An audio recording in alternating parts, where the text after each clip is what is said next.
ஹஃபீசுல்லா, தனி மெஜாரிட்டி அப்படிங்கிற வேர்டு தான் இப்போ குழப்பத்திற்கே காரணமா கூட்டணிக்குள்ள? அப்படிலாம் கிடையாது. இங்கே ரொம்ப தெளிவாக இருக்குது கூட்டணி. அவர்களுடைய கோரிக்கைகளை கேட்டுக்கிட்டே தான் இருப்பாங்க. அது இப்போன்னு இல்லை, நீங்கள் எந்த வரலாறு எடுத்தாலும் ஒரு கட்சியும், இப்போ நம்ம கட்சி வச்சுருக்கோன்னா நம்ம ஆட்சி அதிகாரத்துக்கு வரணும்னு தான் வச்சுருக்கோம். ஒரு கட்சிக்கும் அந்த மாதிரி அதிகாரத்தை நோக்கி போகணுன்ற ஒரு ஆசைகள் இருக்கும். அதை அவங்க வெவ்வேறு களத்தில் வெளிப்படுத்துவாங்க. ஆனால் அது எந்த குழப்பமும் கிடையாது. தலைவர் சொன்ன மாதிரி இந்த கூட்டணி ரொம்ப வலுவாக இருக்கிறது. அதனால எந்த குழப்பமும் இல்ல. மெஜாரிட்டினால கூட்டணி ஆட்சி ஒத்து வராதுன்னு ஒரு ட்வீட் வந்து முதலமைச்சர் போட்டதுக்கு பிறகாக வரக்கூடிய ட்வீட்ல இருந்து அந்த கேள்வி. அதுக்கு தான் எங்க அமைப்பு செயலாளர் பதில் சொல்றாரு. அந்த ட்வீட் காங்கிரஸ் தலைவரிடத்திலிருந்து வந்தால் அதை பத்தி நம்ம ஒரு பேசு பொருளாகலாம். இல்லைன்னா காங்கிரஸ் கட்சியில வந்து சசி தரூர் வந்து பிரதமரை பாராட்டுவாரு. அது அந்த காங்கிரஸ் கட்சியுடைய கலாச்சாரம். எங்கள் கட்சியுடைய கலாச்சாரம் என்பது எதுவாக இருந்தாலும் நாங்கள் தலைவருக்கு கட்டுப்பட்டு பொது வெளியில் எதுவுமே பேச மாட்டோம். தலைவர் பார்த்துப்பாரு. தலைவர்கிட்ட நமக்கு எந்த ஆசைகள் இருந்தாலும், இப்போ எனக்கு ஒரு ஆசைன்னு வச்சுக்கோங்க, திமுக 200 தொகுதிகளில் நிற்கணும்னு எனக்கு ஆசை. அது பெரும்பாலான தொண்டர்களுடைய ஆசை. ஆனால் நாங்கள் இது பொது வெளியில் பேச மாட்டோம். இது எங்கள் தலைவர்கிட்ட போய் சொல்லுவோம், தலைவரை நாங்கள் வந்து இந்தந்த தொகுதிகளில் வேலை பார்த்துருக்கோம், அதனால் எங்களுக்கு 200 தொகுதிகளில் நிற்கணும்னு ஆசையாக இருக்குது, உதயசூரியன் சின்னம் 200 தொகுதிகளில் நிற்கணும்னு ஆசைன்றதை நாங்கள் யாரிடத்தில் சொல்லணுமோ அங்கே சொல்லுவோம். ஆனா காங்கிரஸ்ல சில பேர் அது தெரியாம பொது வெளியில மட்டுமே அரசியல் செய்யக்கூடியவர்கள். அந்த மாதிரி விஷயங்கள் வந்து இப்போ தேர்தல் நேரத்துல உங்க கூட்டணிக்குள்ள முரண்பாடு இருக்குங்கிற ஒரு வாய்ப்பை எதிர்க்கட்சிக்கு ஏற்படுத்தலையா? அந்த வாய்ப்புக்காக அவங்க பேசாம இருக்க சொல்லி நாங்க கட்டாயப்படுத்த முடியாது. ஒரு கூட்டணிக்குன்னு ஒரு அறம் இருக்கிறது, கூட்டணி மரபுன்னு இருக்கு. அந்த கூட்டணியில இருக்கும்போது அறத்தோட செயல்படணும்னு ஒன்று இருக்கு.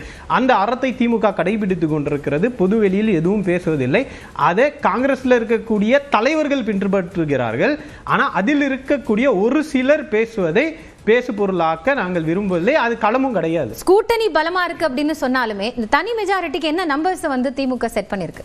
இல்ல, தனி மெஜாரிட்டிக்கு சட்டமன்றம் 234 117 நோக்கி போகணும். அதை விட அதிகமாகவே தனி மெஜாரிட்டி திமுக அமைக்கும் என்பதில் எந்த சந்தேகமும் கிடையாது.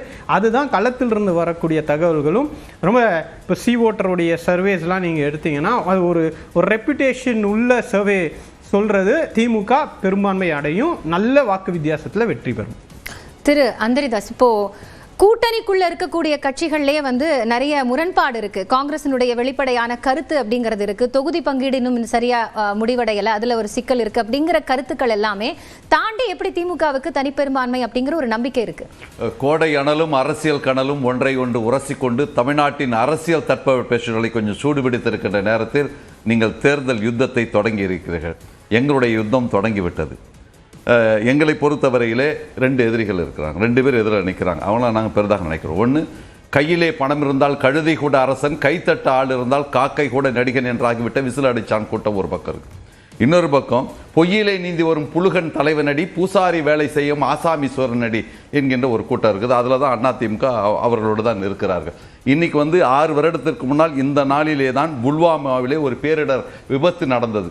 அந்த விபத்து நடக்கும் பொழுது பிஜேபியிலே அங்கம் வகித்த ஒரு பொறுப்பு வகித்த ஒரு கவர்னர் சத்யபால் மாலிக் அவர்கள் சொல்கிறார்கள், Modi is not in his mood, he has gone mad என்று சொல்லியிருக்கிறார்கள்.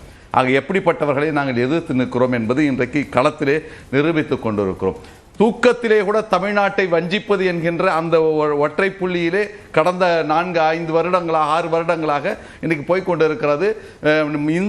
இந்த மண்ணை சேர்ந்தவர் என்று சொல்லிக் கொண்டிருக்கிற நிர்மலா சீதாராமன் வந்து நிதியமைச்சர் சொல்லிட்டு 20லிருந்து அவர் போட்ட பட்ஜெட்டில் எல்லாவற்றிலுமே திட்டமிட்டு இன்றைக்கு தமிழ்நாட்டை ஒதுக்கி இருக்கிறார்கள், தமிழ்நாட்டை ஓரங்கட்டுகிறார்கள் என்பதை நான் பகிரங்கமாக குற்றம் சாட்டுகிறேன். இது வந்து வெளிப்படையாக சொல்ல வேண்டியது. ஏன்னா பிலாஸ்பூர்ல, இமாச்சல பிரதேசம் பிலாஸ்பூர்ல 2017 அடிக்கல் நாட்டிட்டு 5 வருடத்திலே இது எய்ம்ஸ் எடுத்துட்டு வராங்க. ஆனா இங்க 2015 சொல்லிட்டு 2019 அடிக்கல் நாட்டிட்டு இன்றைய வரலும் கிட்டத்தட்ட 10 வருடங்களாக 11 வருடங்களாக அதை கிடப்பிலே போட்டிருக்கிறார்கள் என்று சொன்னால், ஒரு கண்ணிலே வெண்ணெய் ஒரு கண்ணிலே சுண்ணாம்பு வைத்திருக்கின்றவரோடு தான் இவர்கள் கூட்டணி வைத்திருக்கிறார்கள். கூட்டணி தர்மத்திற்காக சிஏஏ பலி கொடுத்திருக்கிறார்கள். நீங்க சொல்றது பரப்புரை. நான் கேட்கிறது திமுக கூட்டணியினுடைய வியூகம் என்ன? எத்தனை தொகுதிகள்ல தொகுதி பங்கீடுக்கு கூட்டணி கட்சிகளுக்கு கொடுக்கப்பட போகிறது? தனிப்பெரும்பான்மை எப்படி அச்சீவ் பண்ண போறீங்க அப்படிங்கிறது தான் வியூகம். எத்தனை இடங்கள் கொடுத்தால் எல்லாருக்கும் ஒரு அங்கீகாரம் வருமோ, எத்தனை இடங்கள் கொடுத்தால் வந்து திமுக அணி ஜெயிக்குமோ, திமுக அணி மதசார்பற்ற கூட்டணி ஜெயிக்க வேண்டும் என்கின்ற இலக்கினை நோக்கித்தான் நாங்கள் போகிறோம். சில பல நீங்கள் சொல்கிற சில பல பிரேக்கிங் நியூஸ் எல்லாம் அது வச்சுக்கூட இதெல்லாம் விவாதத்துக்கு வராது. அது தனிப்பட்ட முறையில் தோழர் சொன்ன மாதிரி தனிப்பட்ட முறையில் சொன்னால் அதை வந்து பொருட்படுத்த வேண்டிய அவசியம் கிடையாது. ஒரு இலக்கை நோக்கி திமுக கூட்டணி தெளிவாக போய்கொண்டிருக்கிறது. 1000 சங்கடங்கள் சவால்கள் இருந்தாலும் கூட அவற்றை முன்னின்று நாங்கள் அனைவரும் முன்னின்று அந்த பெரும்பான்மை எங்களுடைய தலைவர் நேற்றை கூட சொல்லியிருக்கிறார், அறுதி பெரும்பான்மை யாரிடத்திலேயும் வந்து சப்போர்ட் கேட்க வேண்டிய அவசியம் கிடையாது. திமுக மாத்திரமே அறுதி பெரும்பான்மை பெற்று ஆட்சி அமைக்க. உங்களோட சங்கடங்கள் 1000 இருக்குன்னு சொல்றீங்க, அதுல என்ன மாதிரியான சங்கடங்கள்னா என்ன? கூட்டணி பேச்சுவார்த்தை தான், சீட்டு தான். அதுதான் சங்கடம். வேற என்ன சங்கடம் இருக்குது? கொள்கையில நாங்க ஒத்த கருத்து உடையவங்க. கூட்டணியில் இவ்வளவு முரண்பாடு இருக்கும்போது அதை எப்படி சாத்தியப்படுத்த முடியும்? ஒரு இயக்கம் தேசிய கட்சி, அதுதான். வேற எங்க முரண்பாடு இருக்குது? நாங்களாம் அதை பத்தி பேசுறதே இல்லையா. என்னைக்கு திமுக ஆட்சி அமைக்கும், தனிப்பெரும்பான்மையில் ஆட்சி அமைக்கும்ன்றதான் நேற்றைக்கும் சொன்னோம், இன்னைக்கும் சொல்றோம், நாளைக்கும் சொல்றோம். ரைட். நான் வந்து தொடர்ந்து அதிமுகவோட கருத்தை கேட்கிறேன் சார். எப்பவுமே வந்து இந்த என்டிஏ கூட்டணி ஆட்சி அப்படிங்கிற ஒரு வார்த்தை விளையாட்டை வந்து உங்க கூட்டணியில் இருக்கிற பிஜேபி உட்பட எல்லாருமே சொல்லிக்கிட்டே இருக்காங்க. இதுக்குள்ள வந்து அதிமுகவினுடைய பொதுச் செயலாளர் தனிப்பெரும்பான்மையோட நாங்க ஜெயிப்போம் அப்படின்னு சொல்றாரு. எப்படி சாத்தியம் அது? இல்லை, தமிழ்நாட்டை பொறுத்தவரை கூட்டணி ஆட்சி என்ற பேச்சுக்கே இடமில்லை. அது திராவிட முன்னேற்ற கழகமாக இருந்தாலும் சரி, அண்ணா திராவிட முன்னேற்ற கழகம் இருந்தாலும் சரி, இந்த ஸ்ட்ராட்டஜி வந்து பக்காவா இல்ல. அது என்டிஏ தலைமையிலான கூட்டணி ஆட்சி அப்படிங்கிற கருத்து நான் சொல்லல, பிஜேபி தான் சொல்றாங்க. ஆமாங்க, அவங்க சொல்றது வந்து என்டிஏ தலைமையிலான ஆட்சின்னு சொல்றாங்க. கூட்டணிங்கிறது தேர்தலுக்கு உண்டான கூட்டணியே சொல்றாங்க. கூட்டணி ஆட்சிங்கிறது அவங்க சொல்ல வர கருத்து வந்து என்டிஏ தலைமையிலான கூட்டணி, அந்த கூட்டணி வெற்றி பெற்றால் அந்த ஆட்சி வரும் அப்படின்னு சொல்றாங்க. அதற்காக என்டிஏவும் உள்ள அடக்கி அதில் இருக்கக்கூடிய மீதி கட்சிகளும் உள்ள அடக்கி கூட்டணி ஆட்சி அமைக்கிறோம்னு அர்த்தம் கிடையாது. நம்ம எடுத்துக்க வேண்டிய தலைமை அதிமுக தானே சார்? ஆமாங்க, அதிமுக தான் தலைமை. அதிமுக மேஜர் ஷேர் ஹோல்டர் வந்து உங்களுக்கு ஏடிஎம்கே தான். ஏடிஎம்கேக்கு தான் ஓட் பேங்க் இருக்கு. மிகப்பெரிய பார்ட்டி பார்த்தீங்கன்னா டிஎம்கேவும் ஏடிஎம்கே தான் தமிழ்நாட்டை பொறுத்தவரை. காங்கிரஸாக இருந்தாலும் சரி, பிஜேபியாக இருந்தாலும் சரி, எந்த கட்சியாக இருந்தாலும் சரி, இவர்களோடு சேர்ந்து கூட்டணி எடுக்கிறாங்க அப்படின்னா அப்புறம் அதில் வந்து மேஜர் ஷேர் ஹோல்டர் வந்து ஏடிஎம்கேங்கும் போது ஏடிஎம்கே தான் ஆட்சி அமைக்கும். அதை வெகு தெளிவாக நாங்கள் சொல்லிட்டு இருக்கோம்.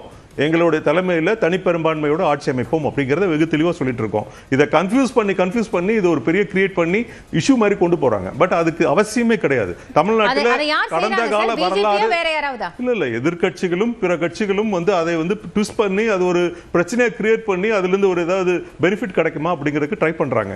பட் அது வந்து வாய்ப்பே கிடையாது. தமிழ்நாட்டை பொறுத்தவரை அதிமுக கூட்டணி ஆட்சி அமைக்கும் அப்படிங்கிற கருத்தை பாஜக தான் சொல்லுது, திமுக சொல்லல. நாங்க என்ன சொல்றோம்? அதிமுக தானே மேஜர் சேலரோட சொல்லிட்டோம். அதுக்கப்புறம் நாங்க என்ன சொல்றோம்? தனித்தன்மையோடு அப்புறம் தான் சார் பாஜக சொல்றாங்க. நான் என்ன சொல்றேங்க? தங்கவரதராஜன் சார் என்ன சொல்றாரு? தங்கவரதராஜன் தெளிவா சொல்றாரு. அடுத்த சுற்றுல நான் கேட்பேன். இல்ல அவர் பிஜேபில இருந்து பேசுறாருன்னா அவர் என்ன சொல்வாரு? எடப்பாடி தலைமையிலான கூட்டணி அவர் என்டிஏ இருக்கு, அதுல வந்து மேஜர் ஷேர் ஹோல்டர் அண்ணாடிஎம்கே தான் இருக்கு. சார் அவரோட கருத்துக்கான நேரத்துல நான் அதை கேக்குறேன் சார். நான் கேட்க வரது என்னன்னா, முரண்பாடுகள் இல்ல இருக்கக்கூடிய கூட்டணியா இல்ல அதிமுகன்னு சொல்றீங்க. அதிமுக தலைமையில தான் தனி மெஜாரிட்டின்னு சொல்றீங்க. ஆனா தேசிய ஜனநாயக கூட்டணி ஆட்சி தான் தமிழ்நாட்டில் அமையும்ங்கிற கருத்து தெளிவா சொல்லிட்டேன். கூட்டணிங்கிறது இதெல்லாம் சேர்ந்து பண்றப்போ அவங்க பொதுப்படையா சொல்ற வார்த்தையா கூட்டணி ஆட்சின்னு சொல்றாங்க. அதுக்கு அர்த்தம் அது கிடையாதுங்க. தமிழகத்துல தனித்து தான் நாங்கள் ஆட்சி அமைப்போம், தனி மெஜாரிட்டியோட தான் ஆட்சி அமைப்போம் அப்படிங்கறது தெள்ள தெளிவா சொல்லிட்டு இருக்கோம். எல்லா ஸ்டேட்மெண்ட்லயும் சொல்லிட்டு இருக்கோம். அதை மீண்டும் மீண்டும் குழப்பம் ஏற்படுத்துவது வந்து எதிர்கட்சிகள் தான் பண்ணிட்டு இருக்காங்க.